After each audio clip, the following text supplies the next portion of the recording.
Hello friends, आप सभी का स्वागत है मेरे वीडियो सीरीज़ के अंदर। हम आप सभी को रिमाइंड करना चाहेंगे कि हम अभी इस वक्त बॉयलर के ऊपर एक कंप्लीट वीडियो सीरीज़ बना रहे हैं, जिस पे हम कोशिश करेंगे कि ऑलमोस्ट सारे टॉपिक्स को कवर किया जाए। जैसे कि हमने लास्ट वीडियो में डिस्कस किया था क्लासिफिकेशन ऑफ बॉयलर्स के अंदर पहला पॉइंट कंटेंट ऑफ ट्यूब्स को, और इसके बाद हमने इसमें डिटेल्ड कंपेरेटिव किया था between fire tube and water tube. आज हम इस वीडियो में पढ़ेंगे फायरिंग मेथड। सेकंड पॉइंट है फायरिंग मेथड। इसके अंदर दो तरह के बॉयलर आते हैं। पहला आता है हमारा एक्सटर्नल फायर्ड बॉयलर, दूसरा आता है इसमें इंटरनली फायर्ड बॉयलर। अब हम समझते हैं कि इस एक्सटर्नली फायर्ड बॉयलर का मतलब क्या है।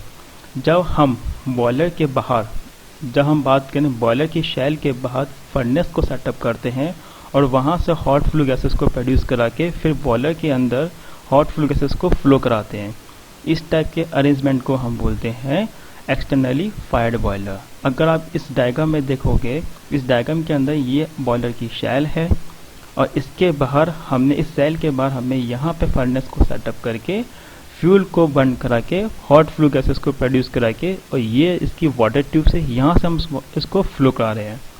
इस टाइप के सेटअप को बोलते हैं एक्सटर्नली फायर्ड बॉयलर। अगर हम बात करें एग्जांपल्स के अंदर, तो एग्जांपल्स में हम बात करेंगे तो बैककॉक बिलकॉक्स बॉयलर इस कैटेगरी के अंदर आते हैं। और आप ये डायग्राम देख रहे हो, ये डायग्राम बैककॉक एंड बिलकॉक्स बॉयलर डायग्राम का ही सेटअप है। अब हम बात करते हैं नेक्स्ट पॉइंट की, इंटरनली फायर्ड बॉयलर। जैसे कि नाम से ही समझ में आ रहा है कि हम यहाँ पे जो फायरिंग करने वाले हैं वो बॉयलर के सेल के अंदर ही करने वाले हैं। अगर आप इस डायग्राम से समझोगे, ये पूरा पार्ट बॉयलर का सेल है। इस सेल के अंदर, इस शेल के अंदर अगर आप देखोगे, यहाँ हमने सबसे बॉटम स्पॉट पे फर्नेस को सेटअप किया है। इस फर्नेस को सेटअप करके यहाँ पे हम फ्यूल को बर्न करा के हॉट फ्लू गैसेस को प्रोड्यूस करा के यहाँ से हम इस फायर ट्यूब से हम इसको हॉट फ्लू को बाहर पास करा रहे हैं चिमनी के माध्यम से, और ये हॉट फ्लू से वाटर हीट गेन करके स्टीम में कन्वर्ट हो रहा है। ये एक तरह का आपका कॉकरन बॉयलर है। जो आप डायग्राम में देख रहे हो वो एक सेटअप है कॉकरन बॉयलर का। अगर हम एग्जांपल्स में बात करें, यहाँ पे लैंकाशायर बॉयल, लोकोमोटिव बॉयल और कॉकरन बॉयलर, इस टाइप के बॉयलर इंटरनली फायर्ड बॉयलर की कैटेगरी के अंदर आते हैं। अब हम थर्ड पॉइंट पे डिस्कस करते हैं क्लासिफिकेशन के mode of circulation of working fluid. कहने का मतलब है जो वाटर है उसका सर्कुलेशन का मोड किस तरीके से। इसके अंदर दो तरह के सर्कुलेशन हम लोग क्रिएट करते हैं। पहला होता है फोर्स सर्कुलेशन बॉयलर, दूसरा होता है इसके अंदर नेचुरल सर्कुलेशन ऑफ बॉयलर। अब हम बात करते हैं फोर्स सर्कुलेशन बॉयलर के अंदर। इसमें एक्चुअली हम लोग ये करते हैं कि हम मैकेनिकल डिवाइस, दैट इज हम बात करें फीड पंप की, इस फीड पंप का हम यूज़ करते हैं और इस फीड पंप की मदद से हम पानी के प्रेशर को इंक्रीज करके फोर्सफुली बॉयलर के अंदर सर्कुलेट कराते हैं। इसका एक बेनिफिट ये होता है कि जब हम पानी को प्रेशराइज वाटर को जब हम फ्लो कराते हैं बॉयलर के अंदर, तो हीट का डिस्ट्रीब्यूशन पानी के अंदर यूनिफॉर्मली हो जाता है, जिससे कन्वेक्शन प्रोसेस इंक्रीज हो जाती है और वाटर हमारा जल्दी स्टीम में कन्वर्ट होना स्टार्ट हो जाता है। एक्चुअली इस टाइप के बॉयलर हम हाई कैपेसिटी स्टीम को प्रोड्यूस करने के लिए एट हाई प्रेशर टेम्परेचर में, जनरली ये बॉयलर हमारे वाटर ट्यूब बॉयलर कैटेगरी में भी आते हैं। अगर हम बात करें एग्जांपल्स के अंदर, तो इसमें लामांट बॉयलर, बेललॉक्स बॉयलर और भी बहुत सारे बॉयलर्स आते हैं। तो ये अगर आप इस डायग्राम में देखोगे तो ये डायग्राम एक लामांट बॉयलर का डायग्राम है, जिसको हम आने वाले वीडियोस के अंदर डिटेल में इसकी वर्किंग प्रिंसिपल पे भी बात करेंगे। अब हम बात करते हैं next point, natural circulation of boiler. ये भी इसी का ही पॉइंट का सेकंड पार्ट है। पहले हमने बात की थी फोर्स सर्कुलेशन बॉयलर की, दूसरा इसी क्लासिफिकेशन के अंदर नेचुरल सर्कुलेशन है। जैसे कि नाम से समझ में आपको आ रहा होगा कि हम इसके अंदर वाटर का जो सर्कुलेशन कराते हैं वो नेचुरली कराते हैं। अगर आप इस डायग्राम में भी देखोगे, इस डायग्राम के अंदर कोई भी फीड पंप का इस्तेमाल नहीं किया गया है। जो वाटर का सर्कुलेशन हो रहा है वो automatically due to temperature difference and gravity की वजह से यहाँ पे पानी का सर्कुलेशन बना हुआ है। जैसे कि हम इस डायग्राम में देखेंगे, ये डायग्राम एक बैलकॉक्स एंड बिलकॉक्स बॉयलर का सेटअप है। इसमें अगर आप समझने की कोशिश करोगे, यहाँ से हमारा पानी ड्यू टू ग्रेविटी की वजह से पानी इधर ऊपर से नीचे की तरफ फ्लो कर रहा है। जब ये पानी यहाँ पे जाके इस पाइप में फिल कर जाता है और यहाँ से हमारी हॉट फ्लू गैसेस जब इसके पानी के कांटेक्ट में आती है तो पानी धीरे धीरे हमारा स्टीम में चेंज होना स्टार्ट हो जाता है। और ये स्टीम ड्यू टू गैस होने के कारण क्या होता है कि ये स्टीम ऊपर की तरफ फ्लो होना स्टार्ट हो जाती है और बॉयलर के स्टीम स्पेस में इकट्ठा होना स्टार्ट हो जाती है। इस टाइप के सर्कुलेशन को हम बोलते हैं नेचुरल सर्कुलेशन। इस कैटेगरी के अंदर Lancashire boil, locomotive boil, Babcock and Wilcox boiler आते हैं। अब हम बात करेंगे next point, pressure of steam. Means pressure of steam के आधार पे हम लोग क्लासीफाई करेंगे। तो बेसिकली दो टाइप के बॉयलर होते हैं। पहला होता है हाई प्रेशर बॉयलर, दूसरा होता है low pressure boiler. High pressure boiler के लिए डिफाइन करने के लिए अगर बॉयलर के अंदर स्टीम का प्रेशर 80 बार से ज़्यादा प्रोड्यूस कर रहे हैं तो वो बॉयलर हाई प्रेशर बॉयलर की कैटेगरी में आता है। जैसे कि हम एग्जाम्पल में बात करें Babcock Wilcox boiler, Velox boiler, Lamont boiler, Benson boiler. अगर हम बात करते हैं लो प्रेशर बॉयलर के अंदर तो लो प्रेशर के बॉयलर के अंदर अगर स्टीम का प्रेशर 80 बार से कम है तो वो बॉयलर लो प्रेशर बॉयलर की कैटेगरी में आता है।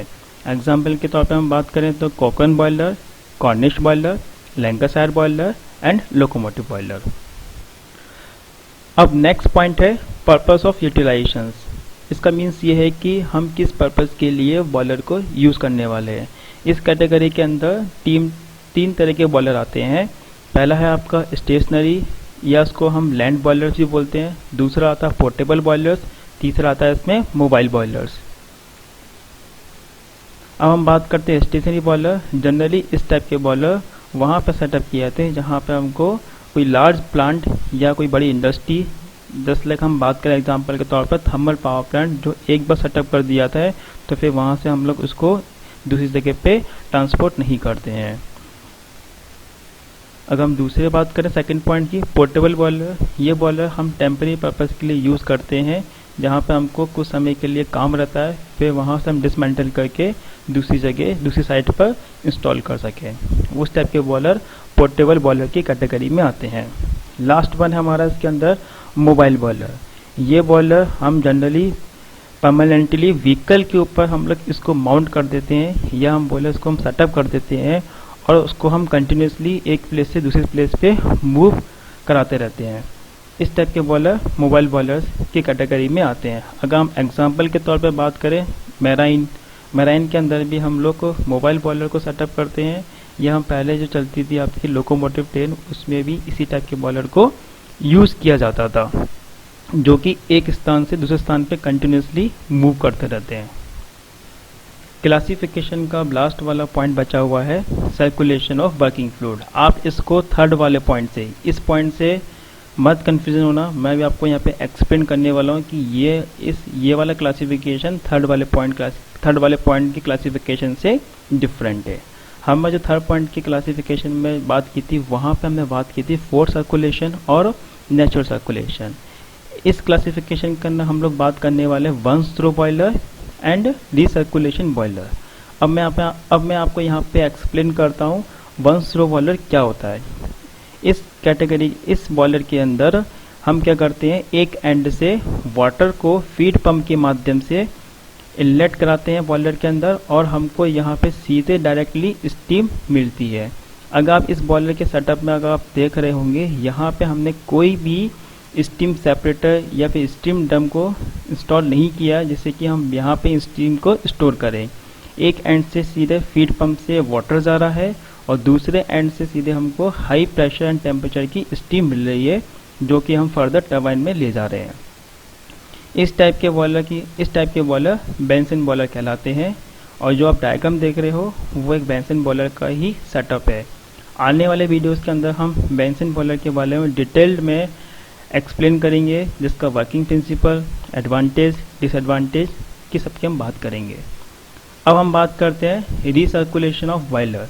रिसर्कुलेशन बॉयलर में क्या करते हैं, यहाँ पे हम लोग क्या करते हैं स्टीम सेपरेटर को इंस्टॉल करते हैं और क्या करते हैं यहाँ पे इस फीड पंप के माध्यम से वाटर को हमें यहाँ पे फ्लो कराया और क्या करा यहाँ पे हम फिर इवेपोरेटर में ले जाके स्टीम में कन्वर्ट किया।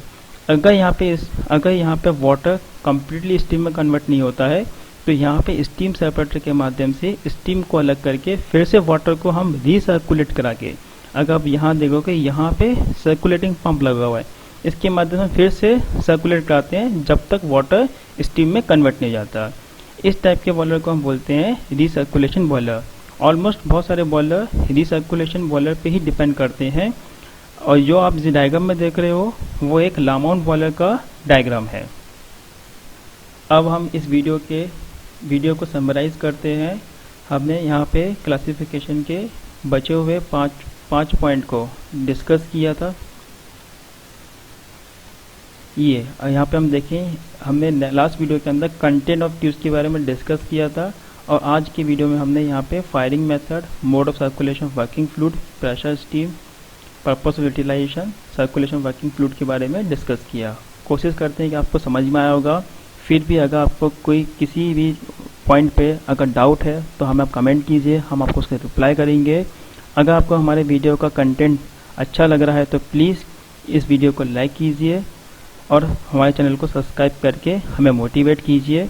अब हम नेक्स्ट वीडियोस में बॉयलर माउंटिंग्स के बारे में पढ़ेंगे, हर एक डिवाइस के बारे में डिटेल में उसके बारे में समझेंगे, उसको कहाँ पे लगाते हैं, उसका पर्पस क्या है, उसका और वो लगाना क्यों ज़रूरी है। Thank you for watching this video and keep learning.